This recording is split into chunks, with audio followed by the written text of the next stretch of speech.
Namo Buddhaya and a very warm welcome, dear Dhamma friends, to our Friday Dhamma sharing session again under our Dhamma Dana lecture series. I'm Brother Eric and I'll be your host for today. We are privileged to have with us Bhante Sumana from Nepal as our speaker for today. Let us now bring Bhante Sumana online.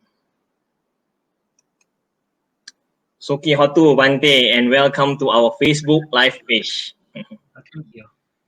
Let us do a short introduction on Bhante Sumana. Bhante Sumana hails from Kathmandu in Nepal.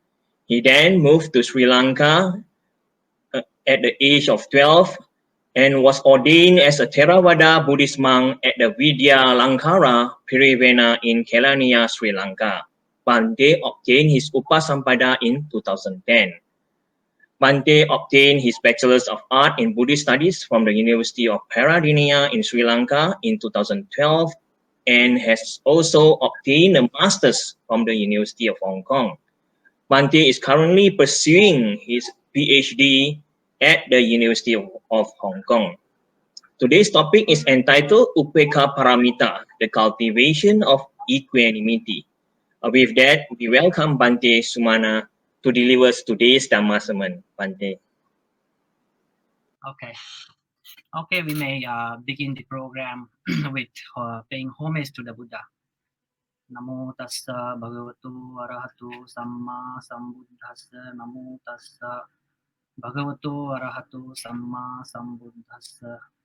Namo tassa bhagavato arahato samma sambuddhassa. Good evening, everyone. Thank you, Mr. Eric, for introducing me to your Facebook page, and I would also like to thank to Mr. Leslie for inviting me to do the Dharma sharing online. So this is the first time I'm doing the Dharma sharing online live, and I hope by the end of the program you would find something fruitful. So as I was requested, the topic is cultivation of equanimity or upekha parami. So let me first explain you what is upekha or equanimity and cultivation of equanimity and upekha parami. Because when you say upekha parami, it is yes, cultivation of equanimity, but it is not cultivation of equanimity or cultivation of upekha is not only the upekha parami. So there are several other aspects of equanimity, not only the upekha as a parami. So first of all, let me explain what is upekha and what are the other aspects, and finally explain you the upekha parami. Okay, upekha. Anyhow, let me first tell you that upekha, when you say upekha, there are many other aspects apart from upekha parami. But the foundation or the basement of all these different concepts is based on its meaning of looking upon. Okay, so upekha is like upa is closer, it's a prefix, and ikha is the root, means to look upon, to see. So it means to see or to look upon, and being very clear or being quite knowledgeable about something or about a particular situation, condition, or anything. So upekha, you need to remember, it is something knowledge, a kind of being knowledgeable about a particular situation. So remember that. And many, not only the parami, as I said, it has other aspects also. Let me explain you. Many different contexts we find for the upekha, and Venerable Buddhaghosa, the great commentator of Pali Nikayas, and Pali, not only Nikayas, the three three Tripitaka. So Venerable Buddhaghosa, he has shown us the 10 kind of upekha. So I'm not going to elaborate all these kind of all these upekkas, but just in general, let me explain you one by one the few of the upekka usages. Okay, so the first is upekka or equanimity as a mental response towards the towards the objects we receive from the six sense doors. You know the six sense doors: eye, ear, nose, tongue, body, and mind. Okay, so when you receive the objects from these six sense door, you're supposed to not to be elated and not to be depressed. It is said like neva sumano hoti na dummano. Okay, not to be elated by seeing something very pleasing to yourself, and not to be depressed by seeing something unpleasing. Okay, neva sumano hoti na dummano. Upekkako hoti sato sampadanyo. But you need to practice to be equanimous, or I would rather say to be balanced or stable, to have a stable mental state, and be mindful and aware. Okay, so now you got the good point here. Now upekkha here means balanced mind. Okay, and it's quite synonymous to sato and sampadanyo. How you need to be equanimous uh, regarding the objects you have received by being sato, means mindful, and sampadanyo, by clearly knowing. So sato means mindfulness, and sampadanyo means clearly knowing. It means when you are practicing mindfulness, you should have the clear knowledge about about the objects you are having. For example, when you are having the breathing meditation, okay, so you are mindful about breathing. At the same time, you should know clearly that the breathing that you are mindful, when it is long breath, you need to know it is long breath. When it is short breathe, you need to know it is a short breath. Okay, so like that, being very clear about the situation or whatever you are taking as an object for your meditation, it is called clearly knowing. So in the same way, upekha here means being not not to be elated or excited of seeing something pleasing. Okay, and not to be depressed or being sad when you see something, when you see or get some objects, when you hear. Okay, so with that objects, you should not be disturbed or be depressed, sad of those objects. So this is the first kind of upekha, right? So upekha here means to have a balanced mind, and actually it is not that easy to follow or practice this kind of upekha when you are living in your home, when you are living a lay life, especially because it is you need to be very mindful in every moment.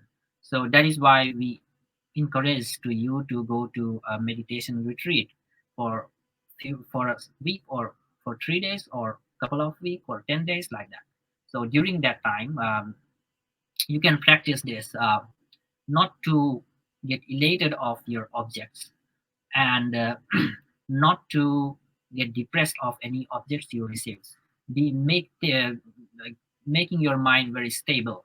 Okay, maybe you have heard about the Bahia. It's a popular, very quite famous sutta, Bahia Sutta.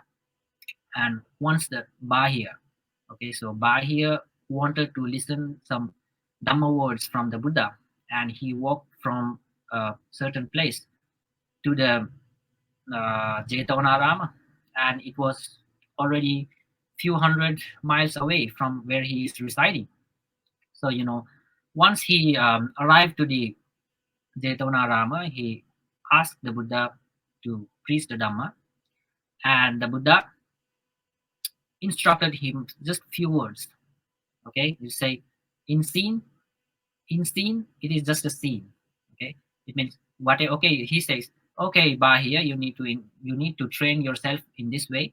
Whatever you have seen, it is just seen. Whatever you have heard, it is just heard. Whatever you have felt by your body, it is just a feeling. Whatever you just whatever thing came to your mind is just a thought, nothing more than that. So Buddha was instructing him to how to cultivate the upekha, how not to dwell in thoughts. Okay, it is said papancha. The technical term, English term for this is says proliferation. Okay, so when you get the object, just that is just an object. Okay, and we need to train that object as just an object. We may receive something agreeable, something pleasant, or maybe we may receive very disagreeable. But the case is, when we are practicing, or when we are practicing mind cultivating the equanimity, we are supposed to make it just an object, nothing more than that. So this is the first kind of upekha, and it is called Chalanga upekha. Okay, the Buddhaghosa, Venerable Buddhaghosa, named this as a Chalanga upekha. Chalanga upekha is Cha Anga upekha. Cha means six. Anga is factor, and upekha is equanimity, right, or mental balance. So uh, the six factors, the object you receive from the six factors, you need to be mindful about your objects and not to dwell on the object. It is This is the Chalanga upekha. Okay. Secondly, equanimity as a factor of awakening, the Bojjhanga upekha. The Venerable Buddhaghosa termed this as a Bojjhanga upekha, and this is the culminating point, or the climax of the practicing for the awakening. Okay, so seven factors we know: Sati Sambojjhanga, Dhamma Vicaya Bojjhanga, Viriya Bojjhanga, Piti, Upasthati, Samadhi, and Upekha. Sati is mindfulness. Dhamma Vicaya is investigation on Dhamma. Viriya is effort. Piti is joy. Passaddhi is tranquility. Samadhi is concentration. And finally, Upekha is equanimity. So here, Upekha is the highest point. When you have successfully cultivated Upekha in this context, the Bojjhanga, seven Bodhyanga, seven factors, it means you have enlightened, or you have attained the arhanship.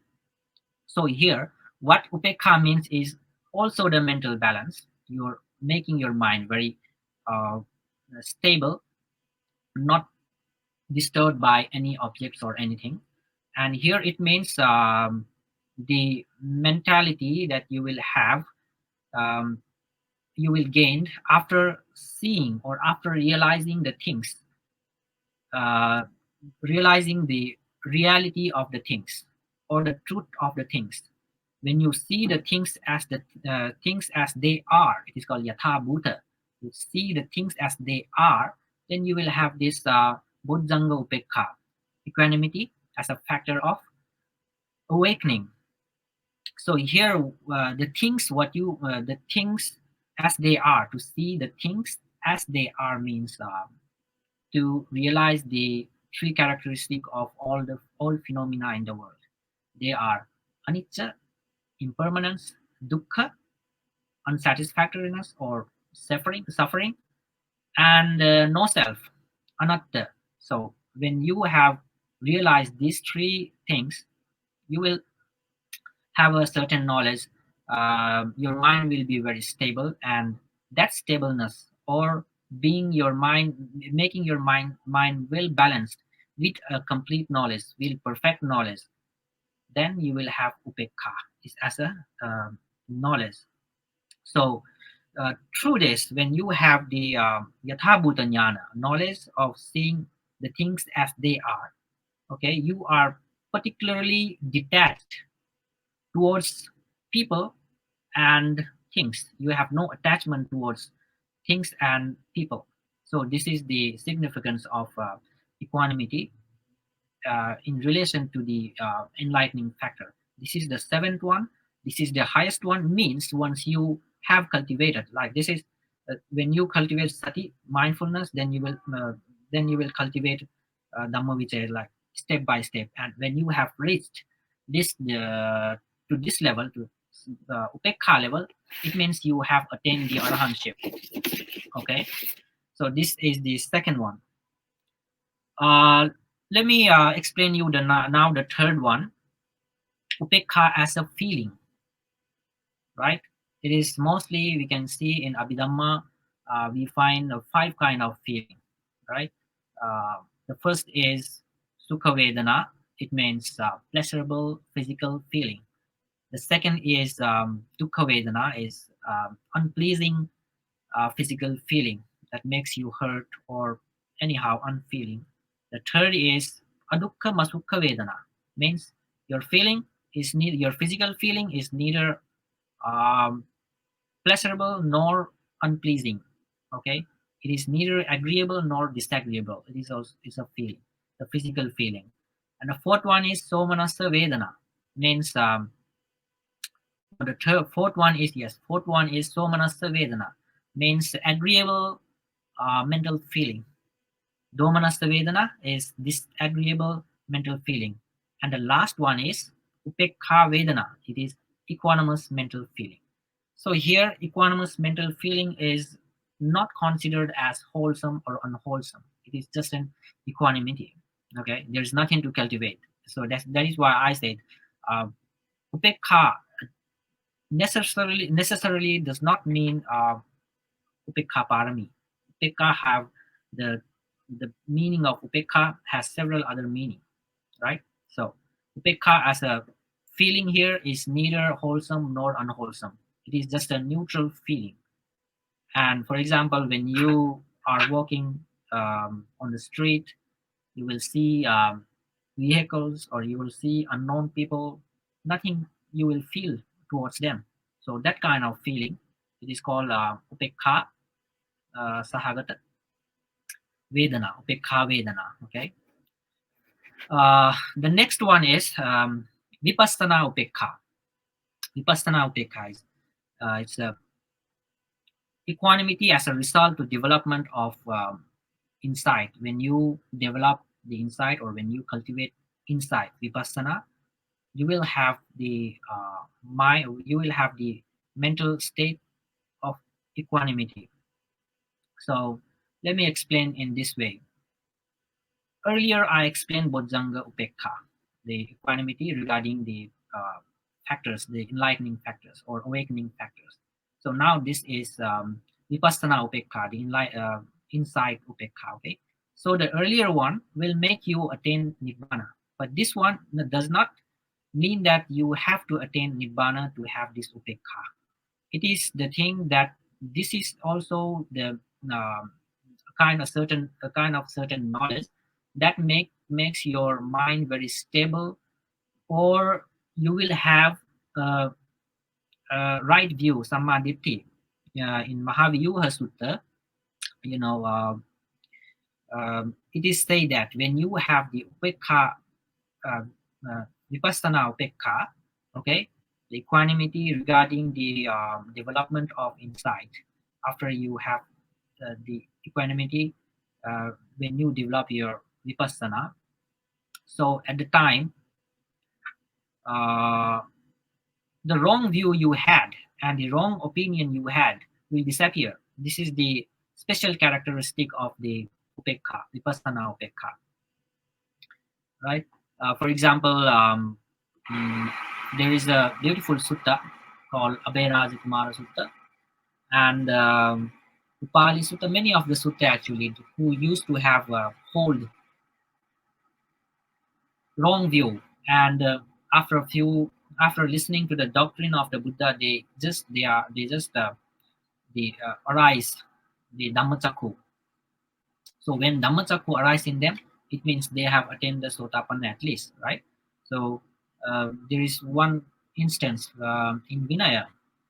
There were Devadatta, Venerable Devadatta, he hired some bandits to assassinate, to kill the Buddha. Okay, so anyhow, their plan was failed, and when Buddha saw them, Buddha called them, and Buddha preached them some doctrines, and they attained Sotapanna. It means they the Vipassana Upekha has arose in them.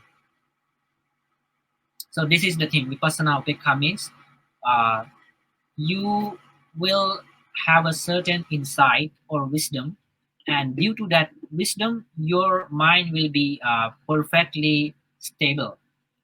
At least you it is attaining the first attainment, the supramandan attainment. It is the Sotapatti attainment. So for example, let me give you an example how this upekka is like. There is a beautiful example. um, when the Buddha has when the Buddha has uh, he was living in Jetavana Vihara. Vipassana Upekka was explained as a a woman, a man who loves fall in love with a woman, um, and this woman is attracting to that man a lot. So the man tries a lot to get the woman, but finally he comes to know that this woman has got the husband, and um, also some men, other men, and realizing that the man will not care him again as he used to be, right? So this kind of things he sees, that he has got husband and also he has got some boyfriends maybe, and he's behaving something very improperly. So when the man sees this way, then he just lose the desire that he used to have for this woman. Okay, and after losing the desire, no matter how much the woman tries to attract the man, he fails. So any kind of behavior of the woman can affect the man. So in this way, when a person received the vipassana upekka, when he got the mental stability or mental firmness, listening to the doctrine of the Buddha, then no matter who comes to him and says something wrong about the Buddha, Dhamma, or Sangha, his mind is so firm that he cares nothing. So this is the upekka. It means at least he has attained the sotapanna, or if he has, at least he has realized the impermanence nature of all things. So this is vipassana upekka.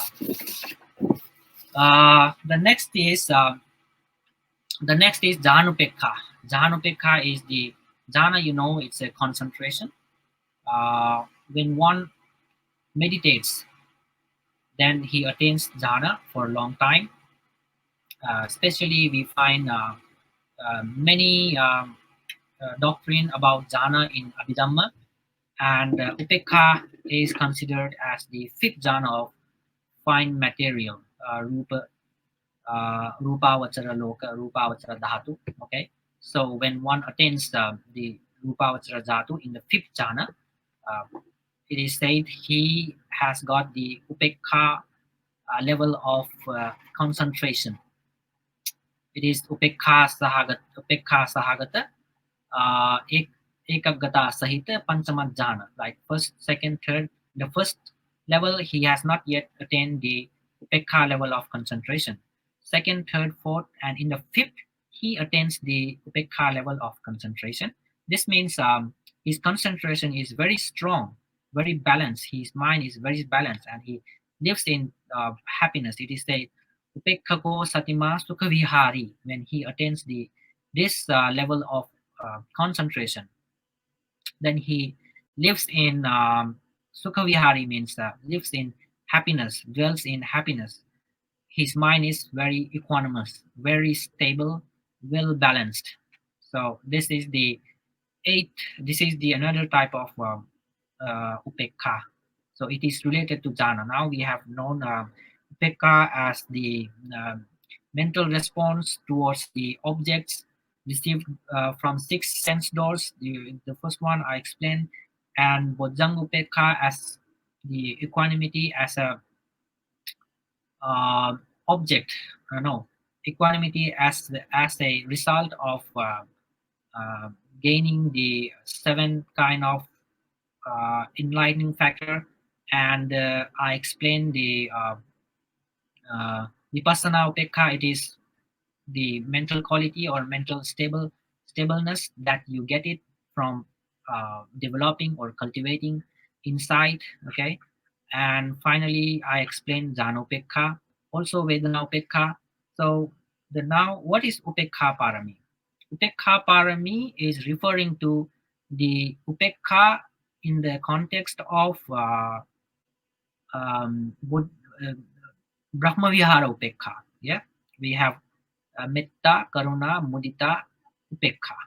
So Upekha Parami means to cultivate Brahma Viharas, to cultivate the Upekha that you find in Brahma Vihara.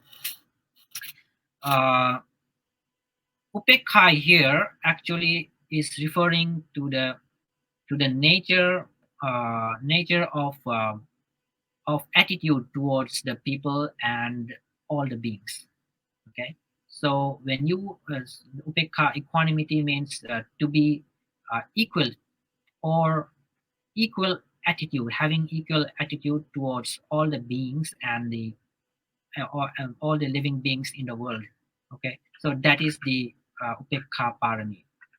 And he has, in fact, in this upekha parami you find the first one also, like you do not treat anyone special, or you do not make any objects as special object, or some kind of disturbing object or depressing object. In this upekha parami also you have those kind of characteristics, but the main characteristic of this upekha is um, to be very stable and balanced, especially indifference. Okay, so the term indifference here is very important. Being indifferent, not being discriminative to anyone. To anyone means here all the beings in the world, right? And let me explain you in this way. Now we cultivate, we spread loving kindness towards the all the beings in the world, right? And we have compassion, and we have sympathetic joy. So sympathetic joy is mudita. Mudita means to be happy or to be joyful of seeing others' success. It could be either spiritual success or material success. So when you see such success of others, you have to be happy. That is called mudita. So metta is, so we need to remember the importance of upekha when you are spreading loving kindness. It is easy to spread loving kindness towards the people whom you know, whom you like, maybe the family member of your family member of you, and maybe your friends. So it's easy for you to spread loving kindness, show compassion, and to cultivate mudita regarding these special people for you. Okay, but it is not easy for us to cultivate loving kindness towards all the being, right? So upekha, that is why it is very important. When you should know, and you should be not different to anyone. You should be very indifferent to all the people and all the beings in the world, and then spread loving kindness, metta, to the people whom you know, and to the people whom you don't know. Not only that, to the beings in the world, all the beings in the world have to equally spread loving kindness, compassion, and have a sympathetic joy towards all the people, all the beings in the world. And these three these three wholesome activities are perfected or completed when you have the quality of equanimity.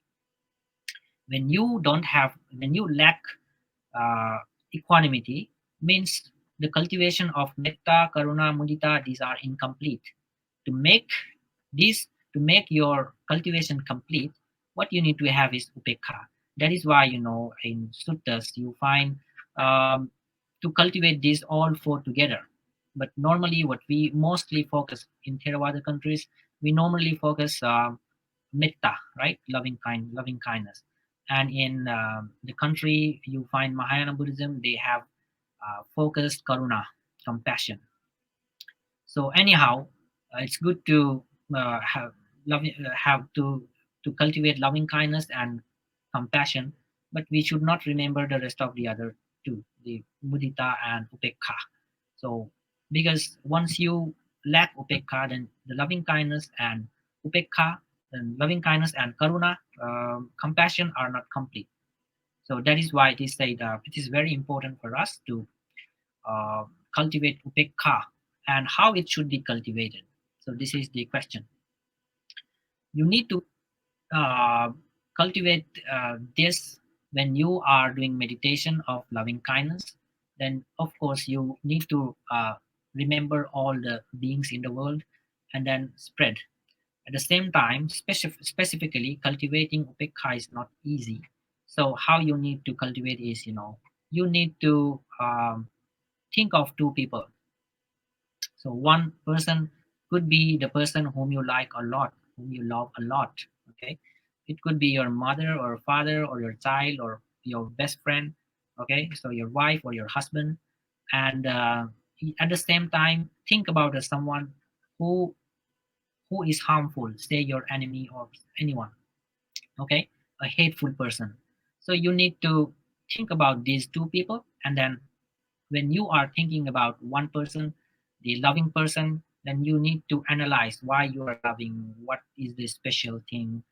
Okay, in this way you need to have the investigation on Dhamma, just relating Dhamma.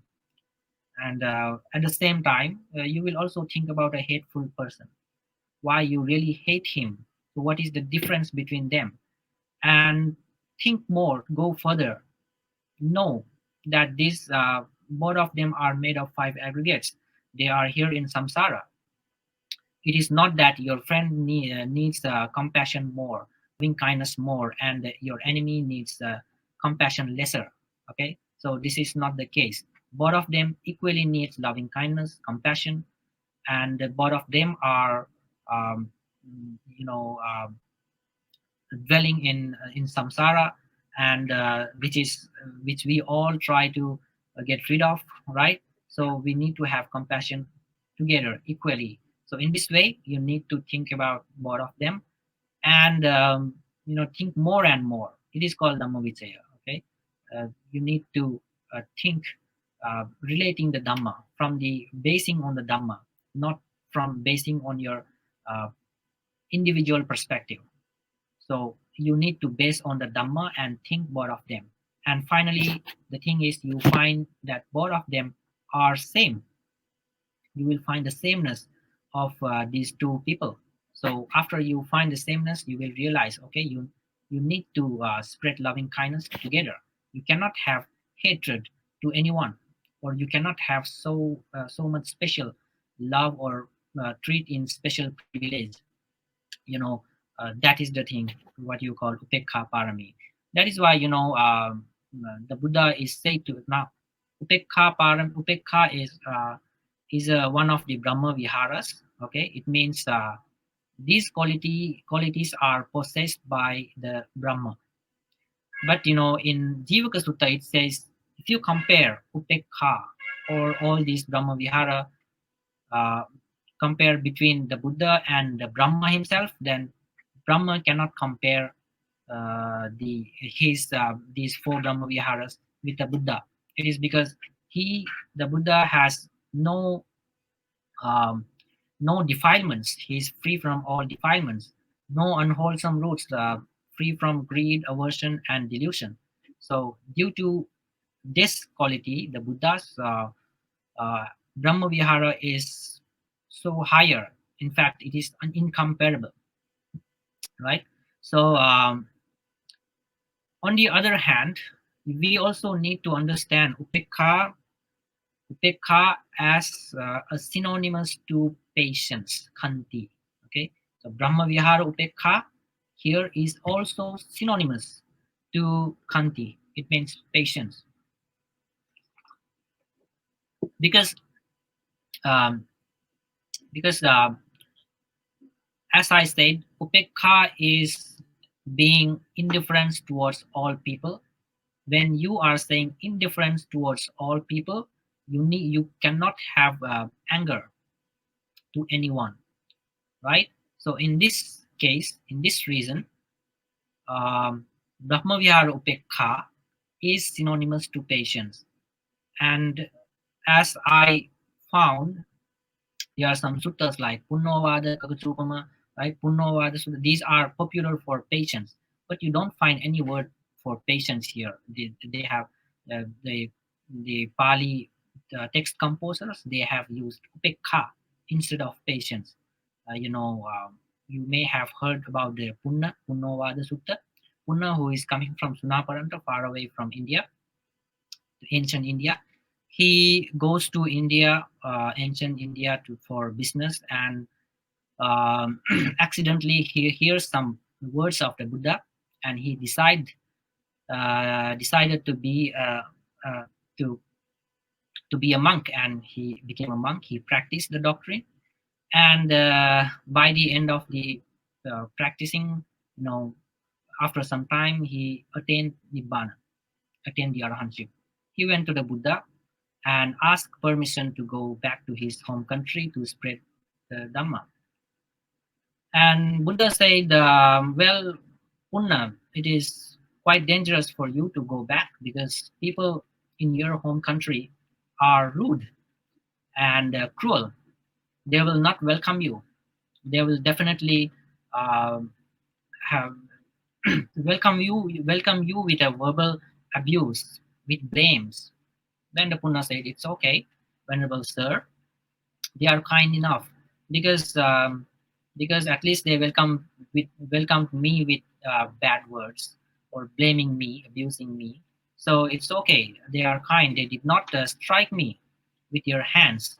Then the Buddha said, what if they strike with their hands? Then he said, well, I think they are very kind because they did not use any weapon and disturbed me with weapons. The Buddha said, the Punna said, then, okay, what if they really used a weapon and try to disturb you or try um, to strike with the weapons? Then Punna again said, it's okay, Venerable Sir, it's not a big deal because I think they are still kind, they do not think to kill me. Then Punna again said, the Buddha again said, what if they really killed you? At the time he said, if they kill me, then I think they are still kind because because they are helping me to get rid of this body. Okay, so the body is a burden. We don't understand this because we are attached to our body. You will understand it is difficult to carry this body when you are sick, when you have headache, and you will understand the nature of the head, right? So when you have stomachache, you will understand the nature of stomachache. And when you get old, especially, you will really know how difficult is to carry the body. So Punna said, because he has already attained the arahantship, he said, okay, if even they kill me, I will think they are kind people because they help me to get rid of this body. Okay, so don't misunderstand that I am encouraging to die. It's not the case. Well, we have not attained arahantship uh, as maybe, and because we have not attained arahantship, we should not have thought of dying, but we should have the thought of attain the arahantship, right? So one who has attained arahantship, still he is carrying the body, means still kind of difficulty they are having. So in this case, uh, now here you can see how Punna cultivated the upekha, how it is through being patient. His mind was so stable. And when Buddha reminded, what if they even kill you? So even at the moment, his mind was stable, not disturbed. Okay, even he just said, okay, even if they want to kill me, it's okay because they are just helping me to get rid of it, right? So in this way, patience is also upekha. So Brahma Vihara upekha is patience. The Buddha, before he enlightened, before he became a Buddha, at the time when he was practicing austerity, okay, and meditating when he was Bodhisattva, some cowherds in the forest came and molested him, harassed him by throwing dirt on the Buddha's body. The Bodhisattva was meditating. Um, the cowherds, these boys just threw dirt in him and then also urinated in his body. Okay, so no matter what they did, they disturbed a lot, but Buddha's mind was very stable. He was patient enough, and because of his patience, his cultivation of upekha was very stable. So his mind was stable.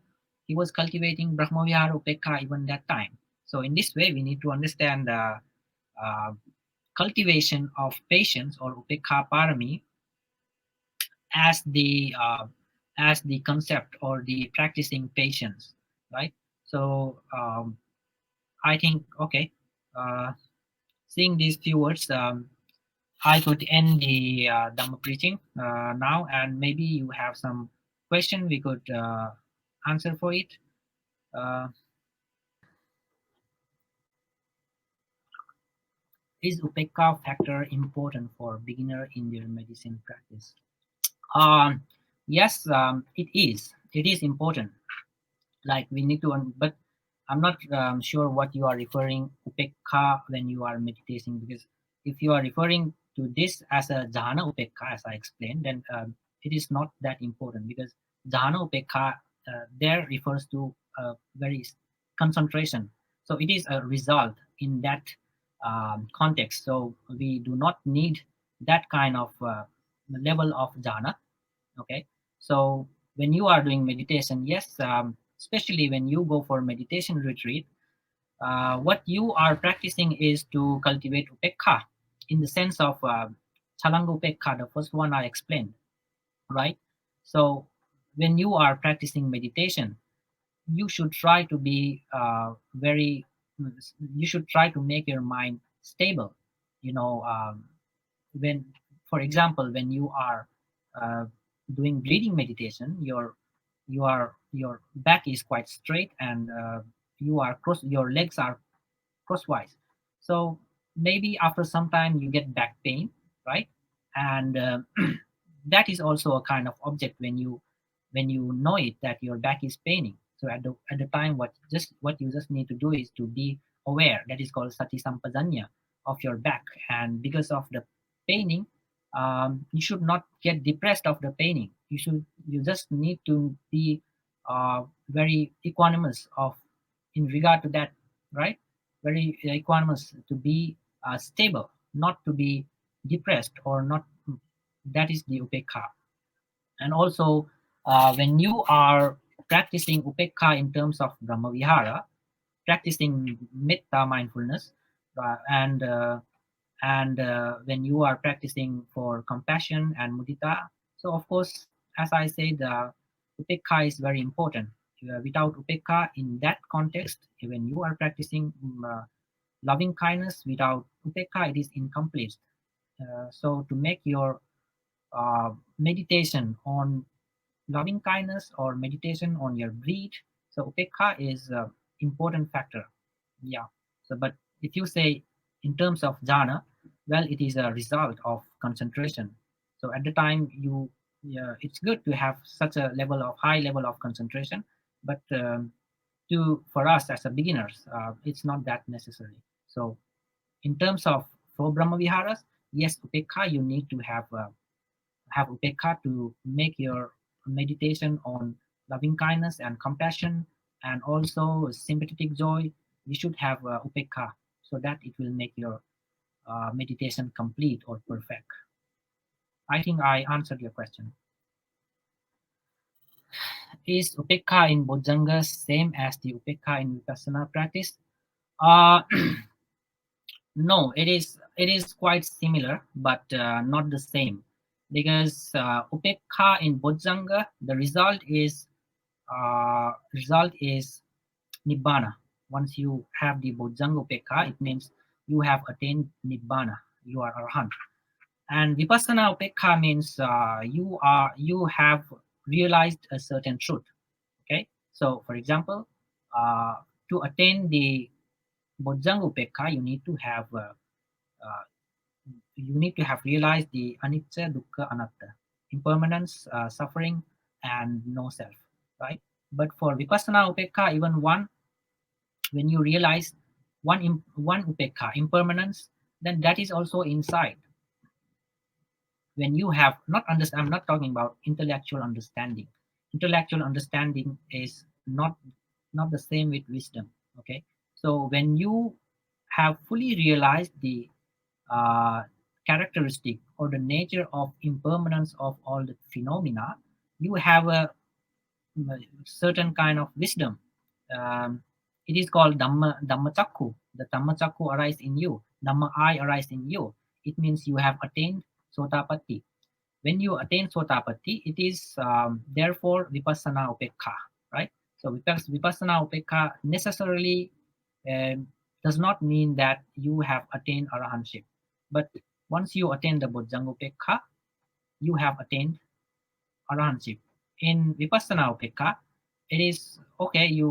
Maybe you have attained Arahantship, but it is not necessary. At least you have understood or realized a particular truth. When you realize a particular truth, say um, impermanence, then yes, it is Vipassana Upekha. So in that case, that is how you need to differentiate Vipassana Upekha and Bojjhanga Upekha.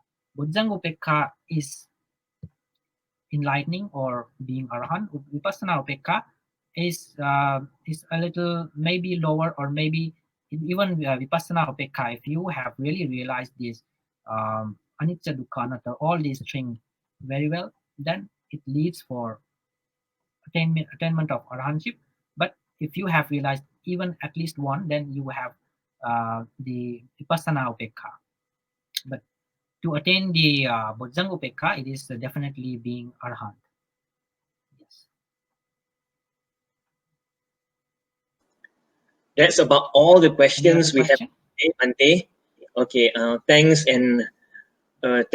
for the excellent reply and answer from our speaker, Bhante Sumana, and the equally good questions posted by our audiences. Okay, beside that, a kind reminder, dear Dhamma friends, our next Dhamma sharing will be on this coming Sunday, on the 16th of August at 8:30 p.m. by Brother Newton Ranawera from Toronto, Canada, with the topic Justice and Place of Women in Jataka Tales.